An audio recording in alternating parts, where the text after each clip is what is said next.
So let's start off this Lego Star Wars minifigure haul with this amazing Greedo minifigure that was released in the Mos Eisley set in 2004. This minifigure is great because it's the only Greedo that has arm prints, and I hope Lego will make more in the future that look even better than this one, but so far I really like this minifigure, especially for 2004. Next up we got Ayla Secura. This is a great minifigure as well. This one's worth around $40 US, I'd say. The Greedo is like 50 plus easily. It might be like 55. And yeah, great minifigure as well. That one is from episode 3. It's not the Clone Wars. I know there's a Clone Wars version as well, but definitely a cool minifigure.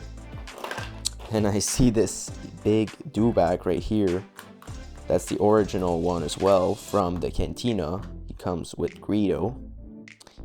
And he's from 2004. Pretty cool minifigure. He's kind of funny though, like the color's kind of wrong. You can't even open the mouth, it seems. There's no saddle, but like it's not a big deal. Still a great minifigure. This one's like $25 plus. I think the new dewbacks are much better than this one. I actually have a more recent version of the dewback. That one's from the Cantina in 2014. I even had the saddle, but as you can see, it's not really close in terms like of which one's best. I think this one's much better, and this one's way more expensive. And even without the saddle, it's still like $35-40 US. It's a lot more than this one. Then you have this Lando. This one's quite expensive. I think it's over $50 US as well. That one's from the A-Wing, and once again this one appears to be in good condition. Pretty cool minifigure. Then I think we have a few of these clones right here. Yeah, we have a second one right here. And I believe, yeah, there's a third. He has the wrong torso, but that's not a big deal because I think I have some extra ones because these are the normal and right torsos. Those are worth like $30 each. So they're pretty expensive. So that's like 90 bucks right there. And they come from the ATT that was released in 2003. That's a great set as well. I love those like helmets because when you take it off, you know, you see the black hat and then it's pretty much empty. There's like a hole in it. But then when you put it on top of the black hat, it makes like the line black. So it's pretty cool. I like how Lego did that in the past. Now they just put the lines on the helmet, but I think that's a pretty interesting way they did it in the past. Then we have this guy right here. Not sure what his name is, but I know he's like from, I think, the Jack Starfighter, and he's like 18 bucks, something like that. We have a few Utapau clone troopers. Those are not the right version though because they're missing the cape, the little comma right here. And this one has the wrong torso. It has the torso from this guy right here. This one's complete. That one has the right torso. I love those Utapau clone troopers. I think they might be better than the new ones they released, but that's just my personal opinion. Of course, they're both pretty cool. They're probably worth $10 each. And this one right here is worth over $50 US, so pretty cool one. Then we have this character. Still not sure how to pronounce her name, but it's Nar, I think. This one's pretty common because it was in the Eclipse fighter that was released in 2016, and I think like at first no one was purchasing this set until maybe it became on sale. I remember there were like a bunch of sales everywhere, and this set was maybe like 40% off or something like that, but I'm not sure. It's been a while. But nonetheless, this minifigure alone is still worth 20 bucks or like $17, around that. So still worth something for this minifigure, even though it wasn't popular at first. We have the original Clone Gunner from 2017. This is the first Phase 2 Clone Gunner that Lego made, and he seems to be in good condition.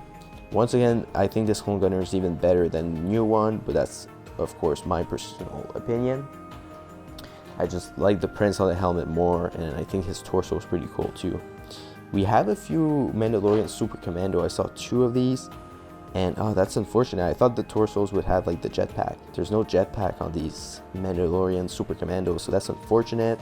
They're still worth something though. Like the helmet alone is like $17. They come with clone heads, which I'll take because I do have some extra Mandalorian ones, so it's not a big deal. Those are pretty cool too, the clone commanders. And oh, actually that kind of compensates for the missing jetpacks because I didn't know he would come with the guns, but those gun pieces are like $2 each at least. So That's right here, that's probably like $4 to $5, which is pretty cool. This is a clone commander. He was released, I think it's like that little set 8014, if I remember. The one from like 2008 or 2000, I think 2009 from Clone Wars. And those are really cool. Those are still worth like $15 just because they're pretty popular, and of course they're great for army building. Then we have Enfy's Nest. Appears to be in good condition. Just a black head. I guess we never saw her face in the movie, the Han Solo movie, but I actually don't remember. Haven't seen that movie in a while, so perhaps Lego just forgot to include it as well. Then we have this cool character, Ezra. I haven't finished watching the Ahsoka series, so I actually don't know if he's gonna be in there, but if he is, that's pretty cool. He's probably worth more now, but last time I checked, he was like around 12 to 13 US dollars. And he doesn't have his nice helmet that's worth like $20 alone, the one from the first Phantom, but even then, just with the hair, it's still a pretty cool minifigure, and he's still worth something. Then we have this guy. This is Paulo, I think, or Pablo, I'm not even sure.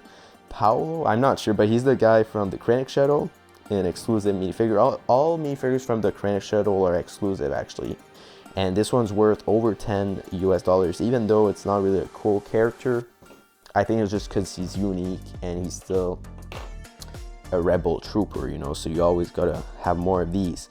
K2SO is also a minifigure from the Imperial Krennic Shuttle. Of course, very likable in the movie. He even has those prints right here, which are pretty unique. I think this one's worth $30 US. Then we also have this Anakin Skywalker as the Padawan. And this one is an older one. I think it's from the set, the 2002 set. But nonetheless, this minifigure is worth something because it's quite old and it's a unique one, I believe. So I wouldn't be surprised if it's like $15 US, but I'll put the price. I'm not sure for that one. This one's just a Rebel, I believe, technician. Probably came with the Lando in that A-Wing. No clue what it's worth, but very nice printings, and I think it's an exclusive minifigure as well. So a lot of exclusive minifigures in there. Speaking of exclusive minifigures, we got this Bosk. That one's exclusive too. Definitely the best Bosk Lego has made. They made another one, but this one really surpasses the previous one they made in, I think it was 2011, because the prints are so good.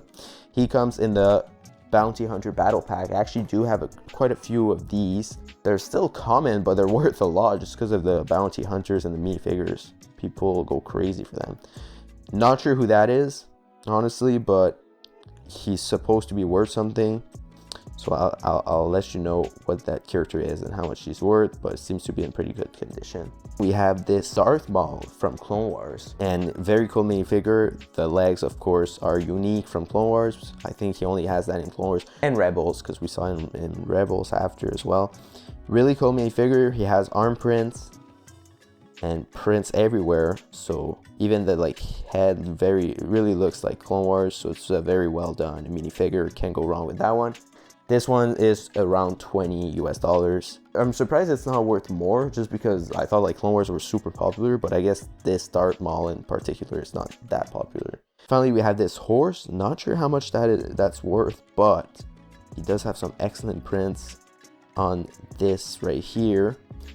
Forget how we call that, but it's like his armor, I guess we could say. And it's just a normal black horse that's worth like $3 from like, I don't know, 1990 something. They've been around for a long time, so that's why they're not worth that much. But this piece right here seems to be pretty unique and might make this horse worth like $20, but I'll have to double check. And also, I do have those products right here where you can actually put your minifigures and display them. If you're interested, you can always go ahead and click on my channel links. I'll have my eBay store, so you can always click on that and you could purchase this if you're interested. Nonetheless, that's the end of today's Lego haul. I hope you liked it. If you did, make sure to leave a like, subscribe, share the channel, and also I'll put a video over there, so you can always go ahead and check it out. It's going to be an amazing Lego Star Wars haul, and I hope I'll see you there. Have a good one. Bye bye.